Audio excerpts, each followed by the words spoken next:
안녕하세요. 사랑하는 온누리교회 성도 여러분. 오늘은 2020년 3월 10일 화요일입니다.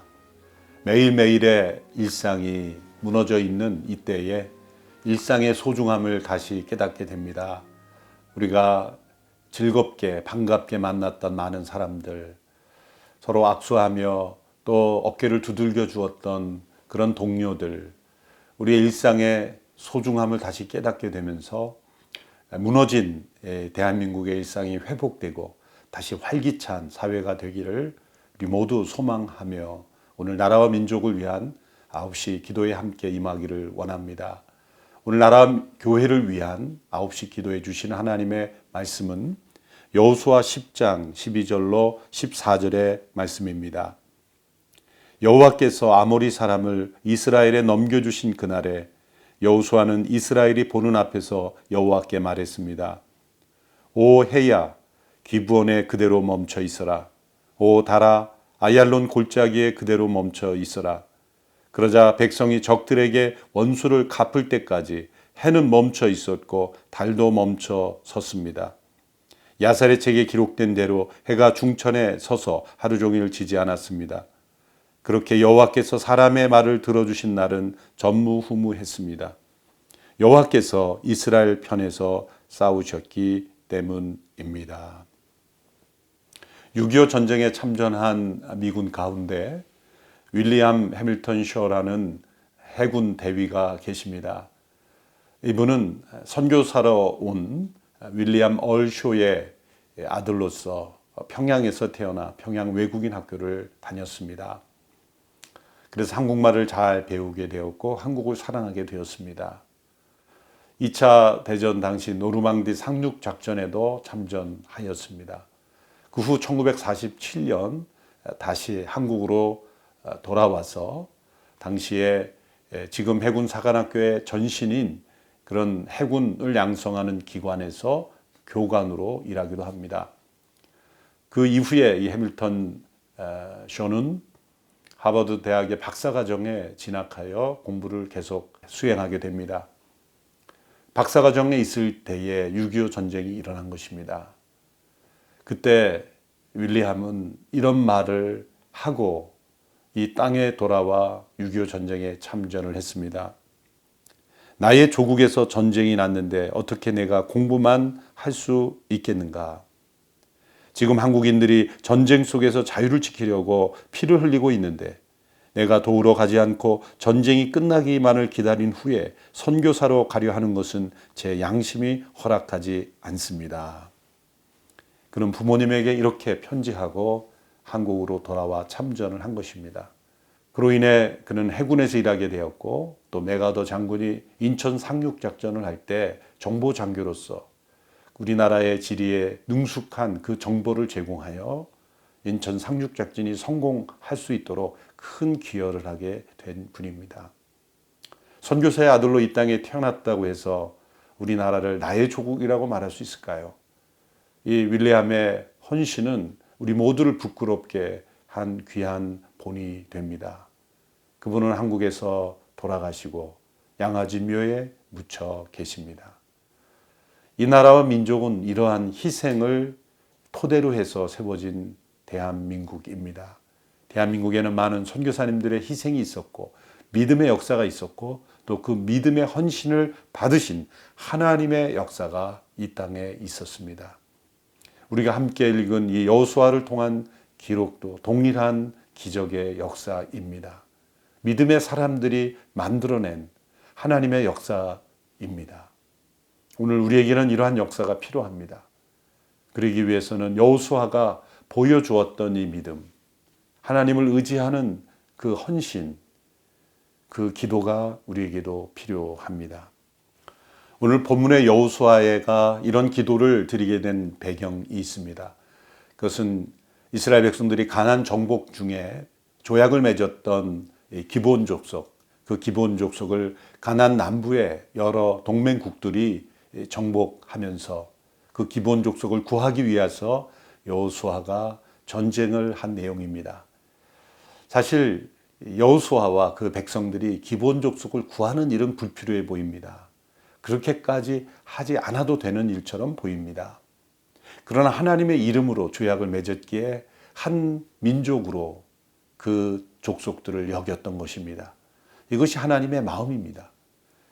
어떠한 일을 하든지 축소해서 일을 축소하려는 사람이 있고, 어떠한 일이든지 최대한 헌신적으로 일을 하려는 사람이 있습니다. 하나님의 마음을 품은 사람은 자기가 처한 그 상황 속에서 하나님의 마음을 먼저 생각합니다. 자신만을 생각한다면 여호수아는 기브온을 구하러 이 전쟁을 하지 않았을 겁니다. 그러나 여호수아는 하나님의 마음을 품었기에 그 상황 속에서 하나님께서 무엇을 기뻐하시는가, 무엇을 원하시는가를 먼저 생각했기에 그는 기브온 족속을 구하기 위해서, 비록 자신을 속임으로 조약을 맺게 된 그 족속이지만, 연약하고 부족한 족속이지만 하나님의 마음으로 그들을 품고 또 그들을 구하기 위해서 전쟁에 나섰던 것입니다. 이 여호수아의 이 담대한 믿음, 헌신적인 믿음으로 인해서 그 가나안 남부의 동맹국들과 싸우는 것은 쉽지 않았습니다. 그러나 하나님께서 개입하셔서 큰 우박을 내려주시고 또 하나님의 능력으로 그 동맹국들은 도망가게 되었습니다. 그러나 그 모든 그 가나안의 동맹국들을 진멸하기에는 시간이 부족했고 해가 지고 있었습니다. 바로 그때에 여호수아는 사상 유례 없는 기도를 하나님께 드리게 됩니다. 그것이 오늘 본문 12절의 말씀이죠. 여호와께서 아모리 사람을 이스라엘에 넘겨주신 그날에 여호수아는 이스라엘이 보는 앞에서 여호와께 말했습니다. 오 해야 기브온에 그대로 멈춰 있으라. 오 달아 아얄론 골짜기에 그대로 멈춰 있으라.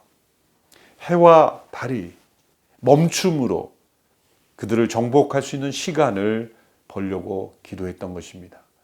여호수아가 어떻게 이런 생각을 했을까요? 이것은 성령의 감동이 아니고는, 하나님이 주시는 마음이 아니고는 이런 기도를 할 수가 없는 것입니다. 그가 단지 인간적인 욕심으로 생각했다면 이러한 기도는 나오지 않았을 것입니다. 우리는 하나님의 은혜 가운데 있지만 하나님이 얼마나 크고 놀라우신 분인지를 헤아릴 수가 없습니다. 때로 우리에게 하나님의 그 전능하신 능력을 체험할 수 있는 기회를 우리에게 주실 때 우리는 기회를 담대하게 붙잡아야 하는 것입니다. 지금까지 내가 한 번도 경험해 보지 못한 일이라 할지라도, 또 내가 가보지 않은 길이라 할지라도 담대하게 믿음의 발걸음으로 하나님과 함께 걷는 믿음이 우리에게 필요한 것입니다. 중국의 개척 선교사였던 허드슨 테일러는 이런 말을 했습니다. 하나님을 위하여 시도되는 모든 위대한 일에는 언제나 세 단계가 존재한다. 불가능함, 어려움, 그리고 성취이다. 하나님을 위하여 시도되는 모든 위대한 일에는 처음에는 불가능한 일처럼 보입니다. 많은 어려움이 있습니다. 그러나 그 일은 반드시 이루어진다는 것입니다. 필립 브룩스라는 청교도도 이런 말을 하셨습니다. 쉬운 삶을 위하여 기도하지 마십시오. 보다 더 강한 사람이 되기 위해 기도하십시오. 당신의 능력에 맞는 일을 위해 기도하지 마십시오. 당신의 문제를 해결할 수 있는 능력을 위해 기도하십시오. 여호수아는 바로 쉬운 삶을 구하지 않고 하나님의 능력을 체험하는 삶을 구했습니다. 하나님께서 애굽으로부터 백성을 이끌어내실 때 10가지 재앙을 통해 애굽의 모든 신들을 무너뜨리셨습니다. 당시에 가나안의 해와 달은 그들의 신과 같았습니다. 그들의 신이 하나님의 능력으로 무너지는 것을 그 땅에 보여주신 것이죠. 만일 여호수아가 자신을 위해 살았다면 이런 기도는 하지 않았고 이런 모험은 하지 않았을 겁니다. 우리도 마찬가지입니다. 자신만을 위해 살아가는 사람은 모험이 없습니다. 위대한 시도를 하지 않습니다. 하나님의 능력이 나타나는 기적이 없습니다. 그러나 하나님을 위하여 위대한 일을 시도하는 자, 그리고 자신이 품지 못할 위대한 기도의 제목을 품는 사람은 하나님의 놀라운 기적, 마치 여호수아가 해와 달이 잠시 멈추는 것 같은 기적과 같은 그 놀라운 기적을 우리의 삶에도 체험할 줄로 믿습니다.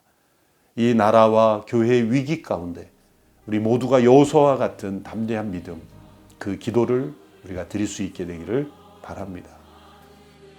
오늘 함께 합심하여 기도할 기도의 제목입니다. 첫째는 감염병 치료와 퇴치를 위해 헌신적으로 수고하고 있는 공무원들, 의료진들, 간호진들이 지치지 않도록 위로해 주시고 힘과 지혜를 더하여 주옵소서. 두 번째 기도의 제목은 많은 확진자와 사망자로 큰 상처를 입은 대구 경북 지역의 국민들에게 하늘의 충만한 은혜와 긍휼을 내려주셔서 회복되게 하여 주옵소서. 세 번째 기도의 제목은 이 나라에서 코로나19 바이러스가 속히 중단되어서 온 세상에 이 대한민국에 임하신 살아계신 하나님의 역사가 나타나게 하소서. 합심하여 함께 1분간 기도하도록 하겠습니다.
역사의 주관자 되신 하나님 아버지, 자연의 정직이로 부르심을 받은 우리들이 하나님께 주신 사명을 다하지 못하고 도리어 자연의 파괴자로 죄를 범하여 온 지구가 큰 위기 가운데 있습니다. 지구 온난화와 탄소 배출 등으로 인하여 생태계 파괴가 심각하게 일어나고 있습니다. 스스로 재난을 자초하고 있는 인간들의 어리석음을 불쌍히 여겨주시고 환경 파괴의 잘못이 더 악화되지 않도록 우리에게 지혜를 주시옵소서. 하나님께서는 때로 자연의 섭리를 통하여 우리를 경고하시기도 하시고 때로 초자연적인 기적 역사를 통하여 우리를 새롭게 하시기도 하십니다. 심은대로 거두게 하시는 하나님의 법칙을 무시하고 심지 않고 거두려는 욕심에 사로잡히지 않게 되기를 원합니다. 그러나 하나님의 선하신 목적을 이루시기 위하여 때로 우리에게 기적을 일으켜 주실 수 있다고 믿습니다. 우리가 감당할 수 없는 위기 앞에서 하나님의 선하신 뜻을 구할 때 초자연적인 역사를 행하여 주실 수 있다고 믿습니다. 하나님 아버지, 이 나라에 일어나고 있는 전염병 감염이 속히 그치게 하소서. 확진자들의 건강을 지켜주시고 기저질 환자들의 생명도 지켜주소서. 한국교회 공예배와 교제가 다시 회복될 수 있도록 역사해 주소서. 한국교회를 무너뜨리고 사회를 혼란하게 하는 이단 사이비들의 거짓 정체가 낱낱이 드러나게 하셔서 한국 사회가 경절해지게 하소서. 자기 자신만을 생각하는 이기주의에서 벗어나 이웃과 나라를 먼저 생각하는 넓은 생각과 마음이 확산되어 모두가 함께 이 위기를 극복하는 기적이 일어나게 하소서. 이 시기에 더욱 어려움 속에 있는 장애인들과 독거 어르신들을 붙잡아 주시고 그들의 삶에 하나님의 선한 도우심을 내려 주소서. 예수님의 이름으로 기도드립니다. 아멘.